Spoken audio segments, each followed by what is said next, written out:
एक बार एक आदमी अपनी समस्याओं से परेशान होकर यही सोचने लगा कि अगर मुझे भगवान मिल जाए तो मैं उनसे जरूर पूछूंगा कि इतनी समस्याएं मुझे क्यों दिए हैं जिनसे मैं निकल ही नहीं पा रहा हूँ।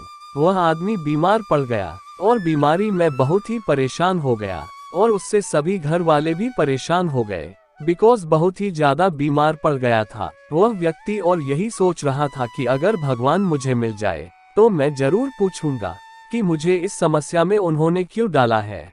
आदमी अपनी बीमारी से ठीक ही नहीं हो पा रहा था।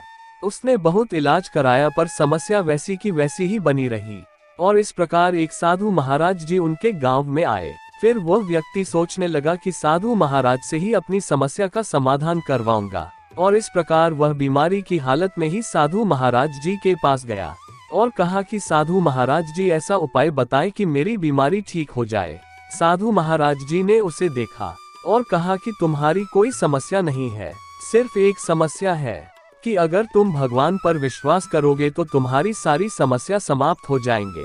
तभी उस व्यक्ति ने कहा कि मुझे भगवान से तो मिलना है क्योंकि उनसे ही पूछूंगा कि मेरी इतनी समस्या क्यों बढ़ गई है और मैं इन समस्याओं से क्यों नहीं निकल पा रहा। साधु महाराज जी ने कहा कि अगर तुम भगवान पर विश्वास करते हो तो यह समस्या कुछ भी नहीं है, तो इससे आराम से निकल जाओगे। साधु महाराज की बात मानकर वह घर चला गया और धीरे धीरे उसका विश्वास भगवान पर बढ़ता गया और इतना बढ़ गया कि भगवान की भक्ति लीला में हमेशा रहता और भगवान का ही गुणगान करता था और धीरे धीरे उसकी बीमारी भी ठीक हो गई और उसे भगवान से अब कोई भी शिकायत नहीं रही। भगवान हमारे साथ है और वह हमेशा हमारे ही पास रहते हैं, पर हम उस भगवान को बाहर ढूंढते हैं, लेकिन भगवान सभी के अंदर निवास करते हैं। अगर आप भी भगवान से सच्चे मन से प्रार्थना करते हैं तो वह आपकी बात हमेशा सुनने के लिए तैयार रहते हैं। उनकी कृपा पाने में कुछ समय लग जाता है, जिसके बाद सभी को लगता है कि भगवान उनकी बात नहीं सुन रहे हैं, मगर यह सच नहीं है।